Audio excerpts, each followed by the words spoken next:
Assalamualaikum warahmatullahi wabarakatuh. Selamat malam para pengikut setia Yuk Bicara. Kembali lagi bersama saya Muhammad Ali Fikri Mahfuz dan bersama Bang Suherman Esos selaku tokoh muda dan tokoh tua di Kabupaten Lombok Timur, khususnya di Kecamatan Sambelie.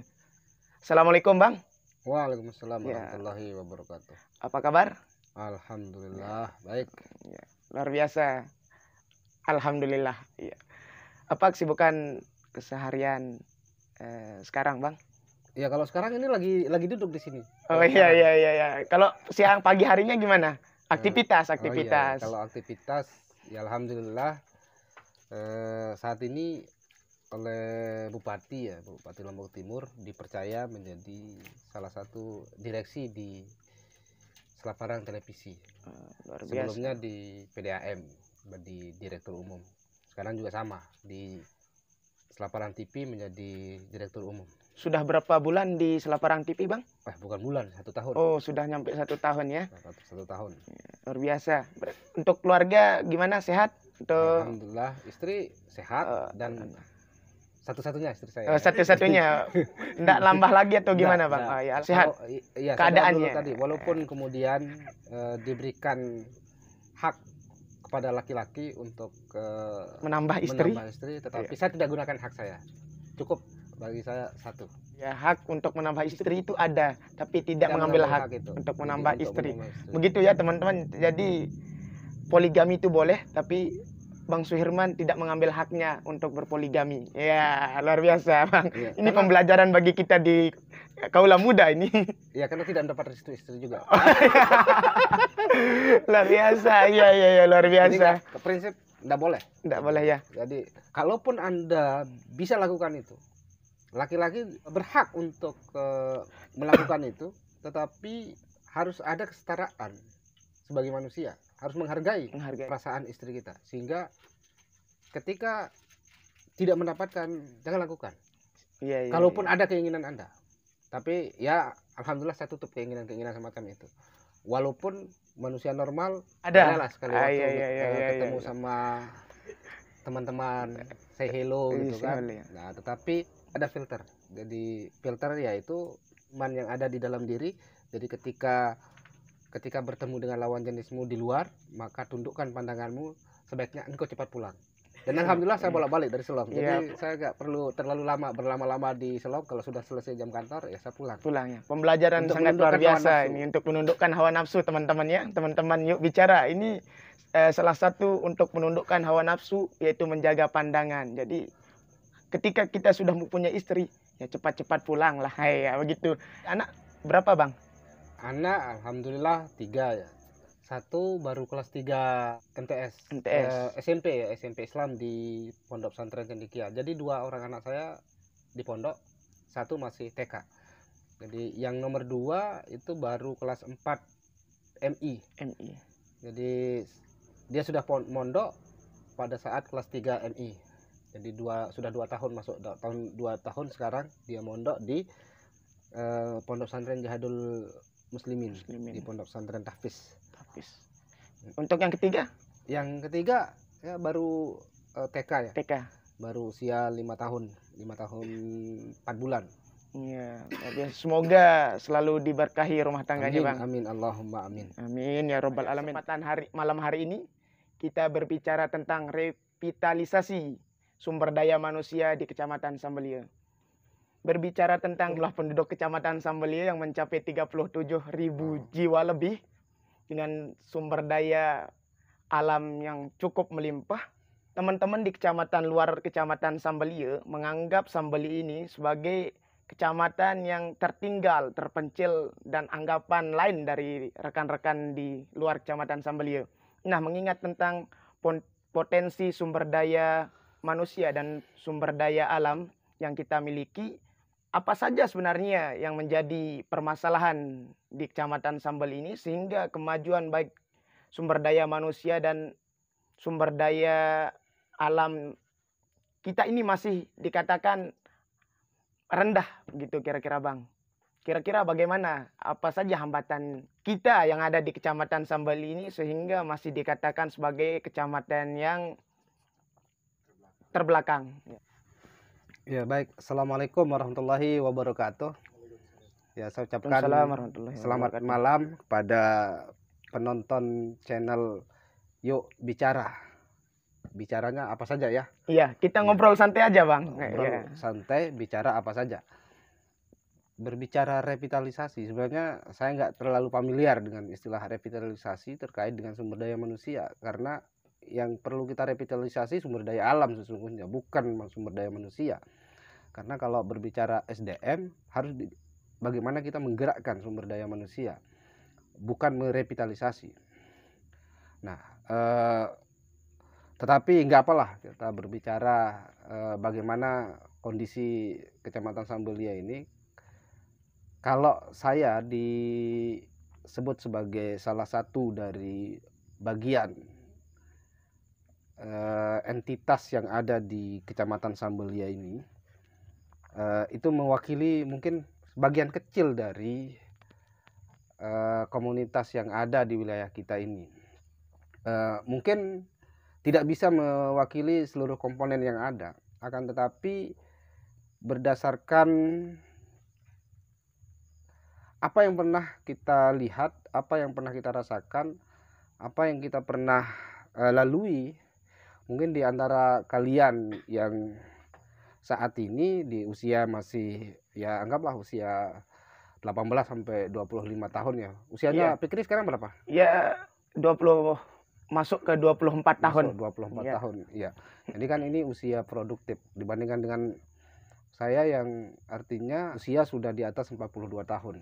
24 Desember kemarin saya sudah 42 tahun. Tapi masih raut wajah Side, Bang, terlihat masih muda sekali nih. Ya. Nah, jadi kalau kita berbicara masalah potensi sumber daya manusia dengan potensi sumber daya alam yang ada di Kecamatan Sambelia, ini yang saya lihat paradok.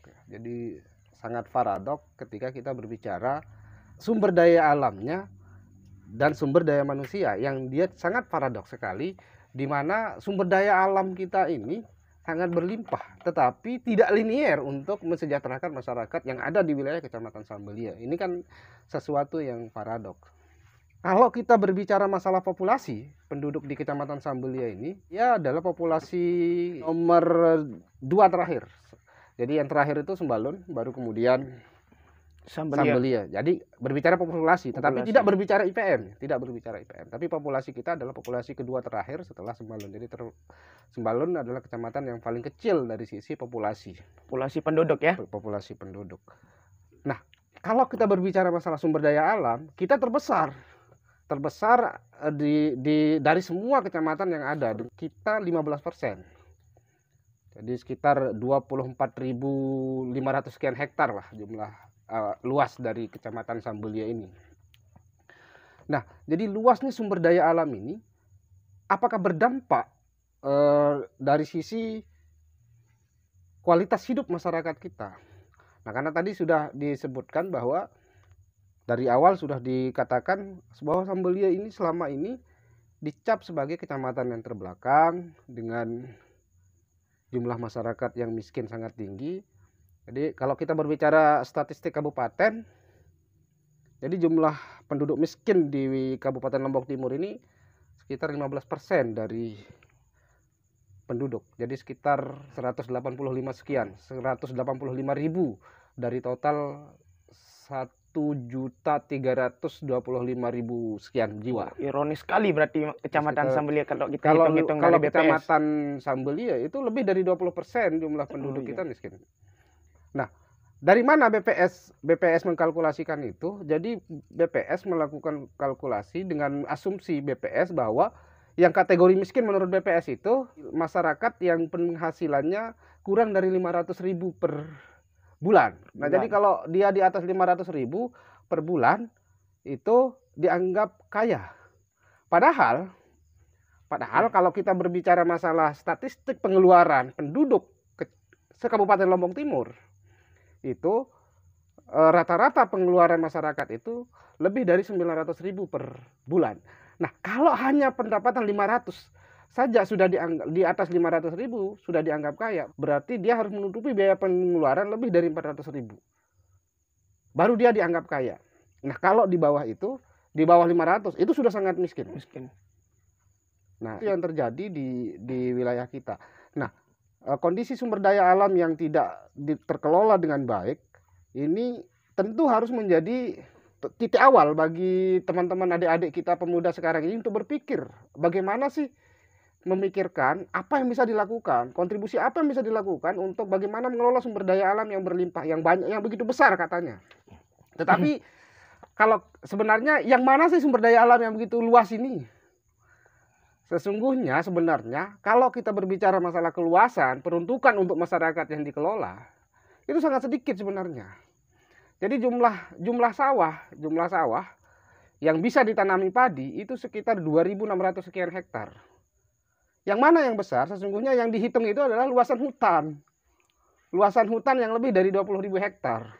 Yaitu hutan tanaman industri, hutan lindung, itu masuk di dalam wilayah Kecamatan Sambelia. Nah, maunya kita jangan dimasukkan lah, supaya ini kan cap yang begitu luas jumlah kecamatan, dengan kemiskinan yang begitu besar, dengan populasi penduduk, tetapi tidak berdampak.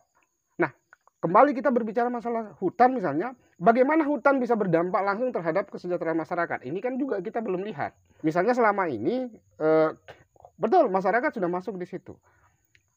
Melakukan proses penanaman jagung, tetapi kan hanya 1 kali.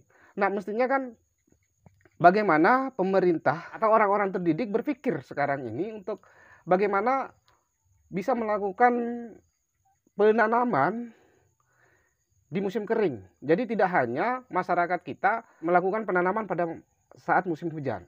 Nah, sehingga hutan ini bisa berdampak. Jadi ada tanaman-tanaman yang disebut dengan HHBK, hasil hutan bukan kayu. Itu HHBK, istilahnya kalau di undang-undang disebut HHBK. Jadi hasil hutan bukan kayu. Yaitu ada empon-pon, ada apa namanya? Porang. Ada porang, atau ada jahe, ada laos dan lain sebagainya. Nah, kita dengan luasan jumlah sumber daya alam yang begitu luas yang ada kita punya ini, tetapi tidak ada satupun produksi hasil pertanian kita tertinggi dibandingkan dengan kecamatan lain. Misalnya cabai, kita mengatakan bahwa Kecamatan Sambelia ini di sawahnya banyak cabai, mulai dari misalnya dari Veteran terus ke sampai Batu Sele sana ke Global. Kita mengatakan bahwa Kecamatan Sambelia ini produksi cabai yang besar. Tidak. Coba lihat statistik. Justru cabai terbesar itu di wilayah Kecamatan Suralaga, Pringgebaya, dan Labuan Haji. Bukan Kecamatan Sambelia. Kita hanya sekitar 560 sekian kuintal. Untuk per hari? Atau per tahun. 560 sekian kuintal. Artinya berapa ton itu kalau 560 sekian kuintal? Jadi sekitar 56 ton. Per tahun. Ini kan data statistik. Yang tertinggi itu justru hanya produksi perikanan kita. Itu yang tertinggi. Kalau produksi perikanan kita di Kecamatan Sambelia ini tertinggi. Ini artinya adalah aset. Tetapi kenapa kemudian, nah ini tidak muncul pengusaha besar dari wilayah Kecamatan Sambelia. Padahal produksi perikanan kita itu tertinggi dibandingkan dengan kecamatan-kecamatan lain. Baru kemudian setelah itu Pringgebaya, Kecamatan Pringgebaya artinya ada Labuan Lombok di situ. Baru kemudian Keruak, ada Tanjung Luar di situ. Baru kemudian Jerowaru. Setelah itu Sakra Timur. Jadi kita tertinggi, Kecamatan Sambelia ini. Tertinggi kalau produksi perikanan kita. Kemudian misalnya yang lain, sapi misalnya. Kita kalah dibandingkan dengan Kecamatan Pringgesele. Kalau Pringgesele itu 15.000 ekor produksinya setiap tahun. Kita hanya sampai 8.000 ekor. Iya, jadi dalam hal ini berarti hambat yang ada di Kecamatan Sambelia ini berarti kurangnya potensi untuk pengelola terkhusus dari Kecamatan Sambelia, begitu kira-kira Bang? Ya, atau bagaimana? Artinya kan berarti ada masalah di dalam tata kelola sumber daya alam kita. Yang di situ tentu harus menjadi intervensi kita bersama, terutama adik-adik yang terdidik saat ini. Kalau tadi mengatakan bahwa kenapa kemiskinan ini masih menjerat kita, ya tentu permasalahannya adalah karena rata-rata angkatan kerja kita di Kabupaten Lombok Timur 50%, lebih dari 50,6% itu tingkat pendidikannya rata-rata sekolah dasar. Apalagi kita di Kecamatan Sambelia, berarti kan lebih banyak yang tidak sekolah. Angkatan kerja kita, angkatan kerja itu usia 15 sampai 60 tahun, itu angkatan kerja. Berapa jumlah pengangguran kita setiap tahun? Itu 2% dari total angkatan kerja. Kalau kita urutkan, sumber daya manusia yang ada di kecamatan ini terlihat dari kemiskinan itu. Jadi kan kalau kita berbicara masalah IPM itu berkaitan erat dengan 3 hal. Yang pertama adalah pendidikan, yang kedua kesehatan, baru ekonomi. Nah, jadi yang paling pertama adalah, ini kan ibarat lingkaran setan. Kenapa kamu miskin? Itu karena saya tidak berpendidikan. Kenapa kamu tidak berpendidikan? Ya karena saya miskin. Berarti berarti siklusnya hanya di situ aja. Oleh karena itu harus ada intervensi langsung, harus ada aktivitas-aktivitas yang mengajak orang untuk bagaimana mereka melakukan sebuah renovasi terhadap baik perubahan mindset maupun perubahan kultur dalam hal tradisi pertanian mereka, pengolahan lahan mereka, sama dengan teman-teman di dinas pertanian misalnya. Kan kadang-kadang saya bertanya, apa sih tugasnya teman-teman UPP pertanian selama PL pertanian kita gitu. Padahal luas lahan pertanian kita ini cukup luas, tetapi kenapa produksi kita sangat minim? Mengatakan bahwa dengan kita punya lahan kering yang sangat luas untuk ditanami jagung, tetapi hasil produksi jagung kita rendah. Ini akan problem. Kenapa kita kalau hasil produksi pertanian dan perkebunan kita ndak unggul. Masih lebih unggul Peringgabaya, masih lebih unggul Kecamatan Suryalaga. Kelapa. Kan pinggir pantai kita paling panjang nih.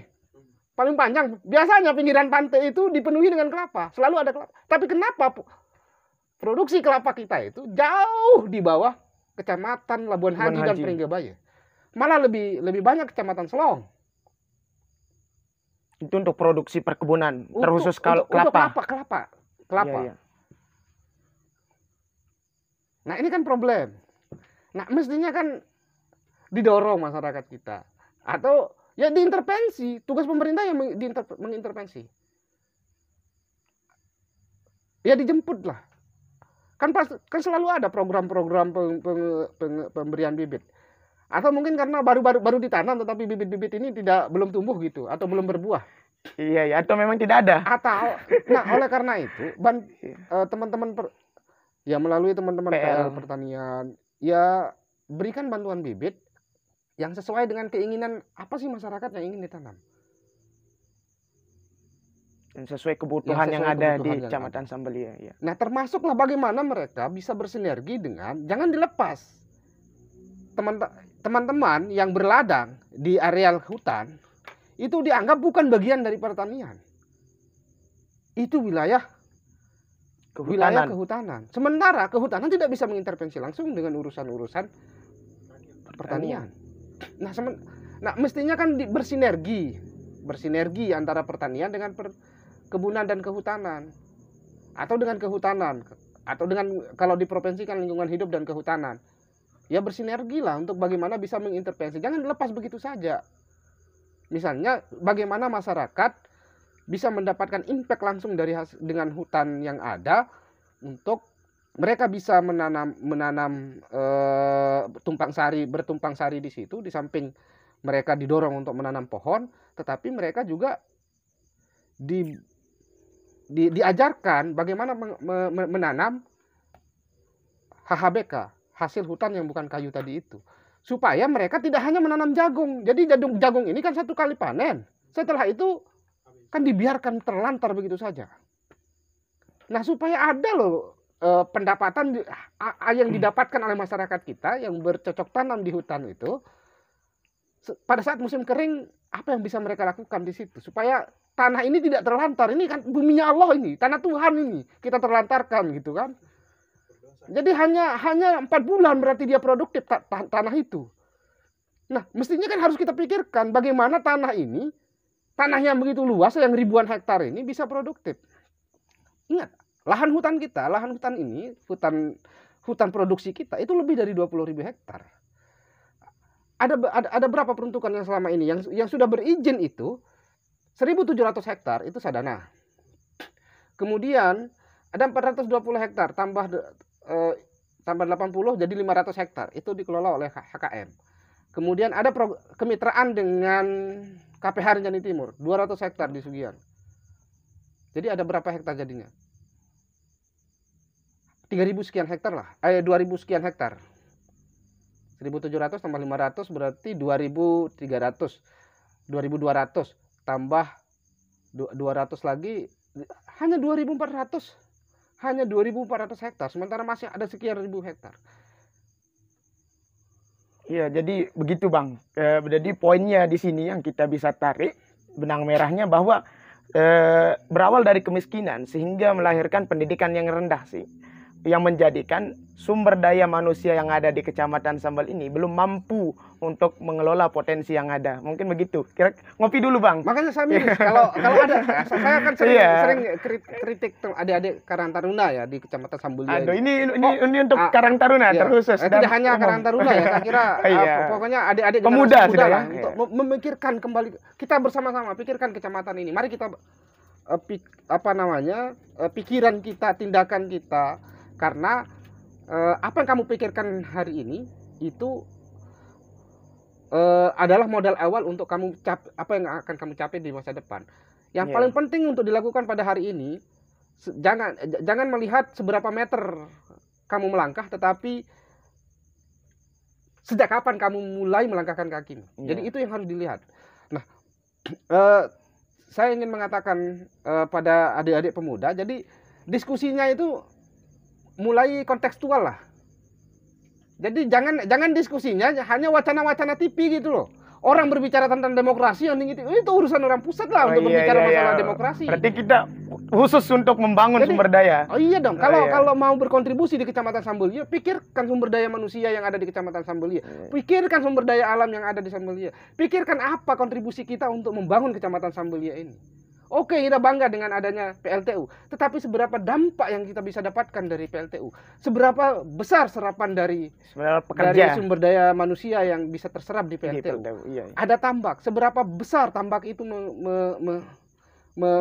menyerap tenaga kerja dari tambak ini? Kan masih banyak. Kalau kita berbicara masalah angkatan kerja, pernah nggak kalian misalnya data berapa jumlah TKI kita yang keluar negeri setiap tahun? Ya ini PR kita bersama ini untuk membentuk. Jadi, diskusinya jangan yang tinggi-tinggi gitu. Jadi orang sibuk di politisi Jakarta itu yang ngurus masalah bagaimana demokrasi kita. Sudahlah. Jadi sekarang ini mari kita pikirkan apa kontribusi kita untuk Kecamatan Sambelia. Diskusinya apa yang bisa kita lakukan. Mulai dari hal yang kecil. Jangan remehkan hal yang kecil karena dari sesuatu yang kecil akan menjadi besar. Ya, sembari kita ngopi dulu Bang. Oh iya. Mari.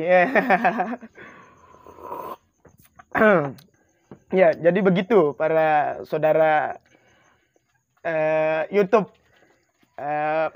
pengikut Yuk Bicara. Jadi untuk teman-teman semua, jadi ini terkhusus untuk kalangan muda di Kecamatan Sambelia. Kalau kita kutip bahasanya Ali Sariati, dalam bukunya itu mengatakan Russian Peak, yang berarti pemikir yang tercerahkan. Jadi kita harus memikirkan bagaimana kontribusi kita juga terhadap pembangunan yang terkhususnya di Kecamatan Sambelia dan Indonesia secara umum. Atau bahkan kita bangun dunia menjadi lebih baik.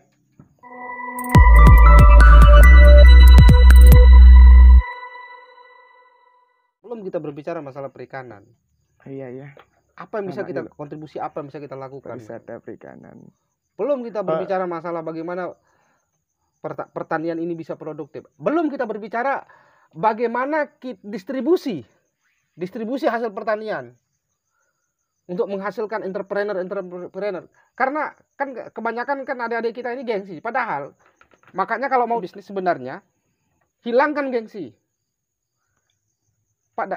Padahal orang di kota itu asal kita mau saja membawa ke pasar Selong, harganya akan lebih tinggi.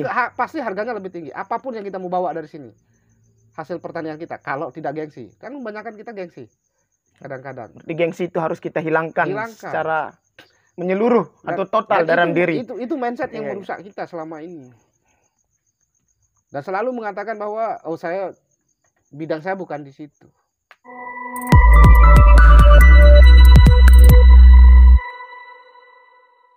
Jadi Bang, benang merahnya terkait dengan sumber daya manusia, indeks IPM yang ada di Kecamatan Sambelaya ini, seperti tanggapan dari teman-teman yang ada di luar Kecamatan Sambelaya yang menganggap Kecamatan Sambelaya sebagai kecamatan terbelakang, tertinggal dan sebagainya.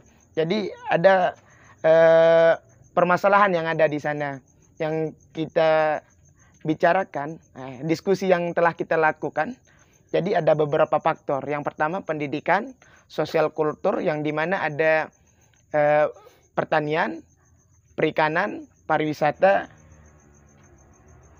dan sebagainya. Jadi solusi atau langkah apa saja yang harus kita lakukan sebagai orang Sambelaya, terkhususnya untuk merubah mindset dari teman-teman yang ada di luar Kecamatan Sambelaya. Bagaimana kira-kira itu Bang? Saya kira orang luar Kecamatan Sambelaya nggak penting. Jadi yang paling penting itu kita, jadi nggak urus. Mereka mau bilang apa tentang kita di Kecamatan Sambelaya, itu kita nggak urus. Yang terpenting adalah kita ini mau ngapain terhadap kecamatan kita, mau ngapain terhadap sumber daya manusia kita, mau ngapain terhadap sumber daya alam kita gitu, yang begitu besar. Kalau saya sebutkan, Kecamatan Sambelaya ini adalah kecamatan dengan segitiga emas. Yang pertama, dia memiliki sumber daya kelautan yang belum tentu kecamatan lain memilikinya. Ada beberapa kecamatan yang tidak memiliki laut. Kemudian yang kedua, kita punya sumber daya pertanian yang luar biasa, melimpah. Dengan misalnya ada beberapa desa itu sumber irigasinya itu cukup bagus. Jadi langsung ya, menanam padi itu nggak perlu pakai musim. Nah kemudian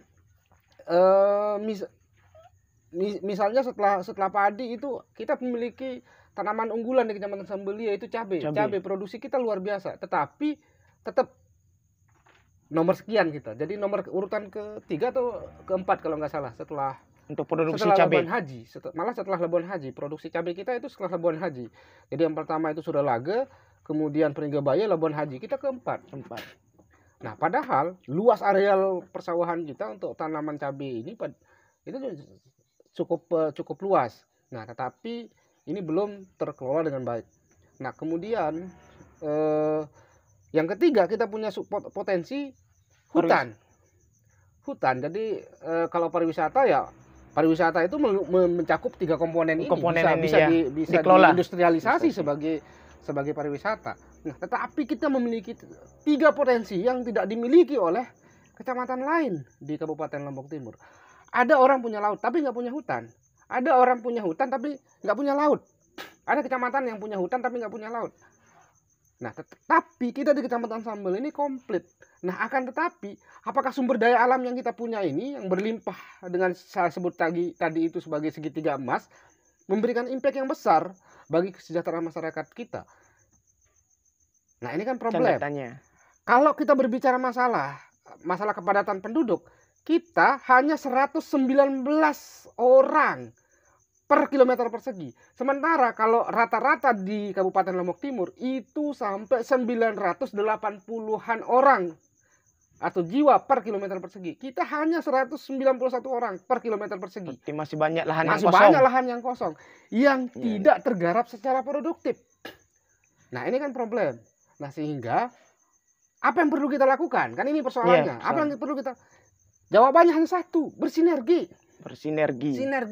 Mari semua komponen itu bersinergi untuk bagaimana tata kelola kawasan yang, karena pendekatan pembangunan sekarang ini tidak bisa parsial. Kalau kita berbicara pendekatan pembangunan, nggak bisa parsial. Nggak bisa orang perikanan hanya berbicara perikanan, nggak bisa orang pertanian hanya berbicara pertanian. Jadi kita harus melakukan pendekatan yang disebut dengan landscape. Jadi pendekatannya itu kawasan, pendekatan tentang alam, kawasan. Jadi kalau kita berbicara kawasan, maka dari hulu, hilir, pesisir. Jadi pendekatan. Nah, semua komponen ini harus bersinergi. Masalah kita apa? Bagaimana kita padukan? Jadi stakeholder bertemu di Kecamatan Sambelia. Kemudian kita ya, generasi muda, kemudian jangan hanya tukang kritik gitu. Mohon maaf ini adik-adik. Jadi bukan saya a priori terhadap adik-adik. Nah, tetapi kebanyakan dengan idealisme yang kita punya, kita datang seolah-olah paling bisa gitu. Semua kita mau hantam, semua kita mau kritisi. Padahal setiap orang, ini kan yang perlu kita ketahui, psikologis kita. Psikologis orang ketika dikritik. Karena semua, ini kan psikologis, semua orang itu tidak suka kritik. Nah, tetapi bagaimana orang dikritik supaya dia tidak merasa dikritik. Bagaimana caranya?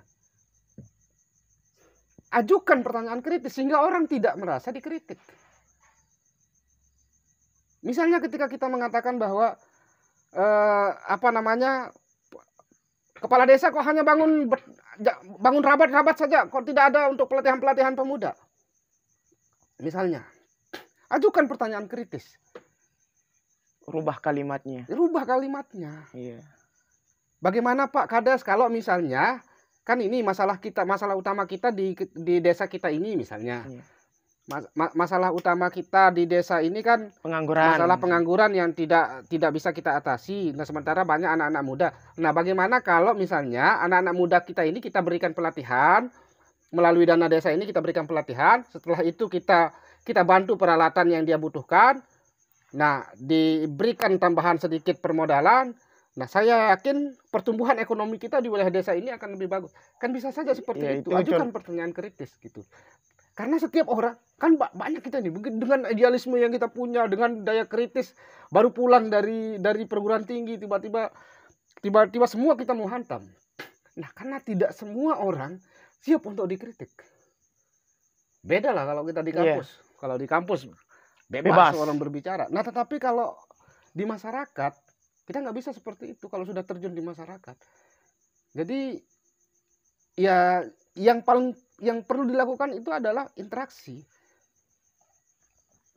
dengan cara brainstorming, dengan cara learning by doing, berkomunikasi, berinteraksi. Makanya kalau Anda terjun di masyarakat, tempatkan diri Anda menjadi fasilitator yang baik. Bagaimana fasilitator yang baik itu? Belajar bersama-sama masyarakat.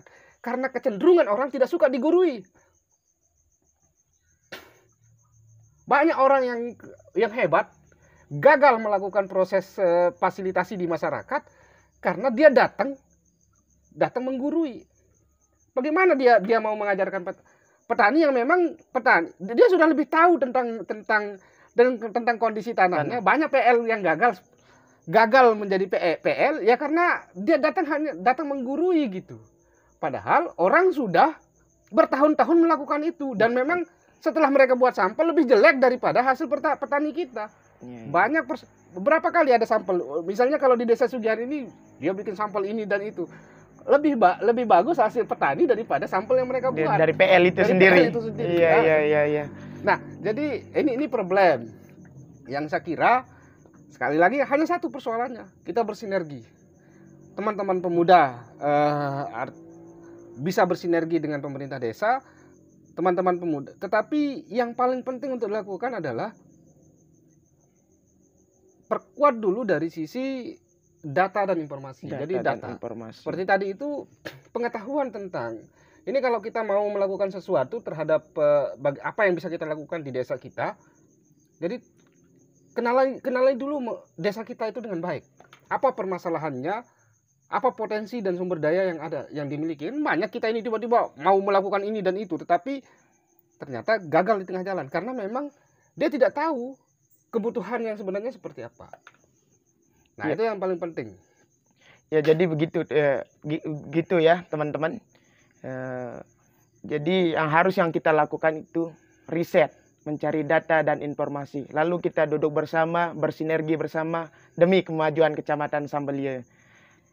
Saya kira kalau misalnya ke depan adik-adik mau misalnya ada pelatihan untuk bagaimana teknik fasilitasi untuk mendapatkan teknik FGD misalnya untuk mendapatkan FGD. Data dan informasi, saya bisa fasilitasi supaya tidak ngambang gitu, mau melakukan sesuatu tetapi ngambang. Tidak, teman-teman pemuda supaya bisa berkontribusi misalnya di desa, apa yang kita bisa lakukan? Ya lakukan dengan pendekatan yang sedikit ilmiah, dengan cara FGD, dengan cara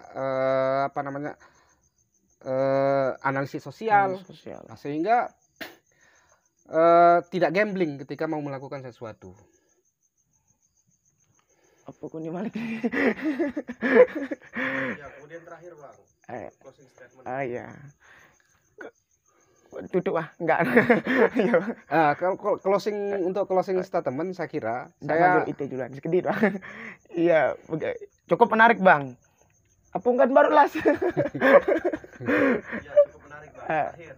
Iya. Closing statement-nya Bang. Iya, cukup menarik Bang, sangat luar biasa.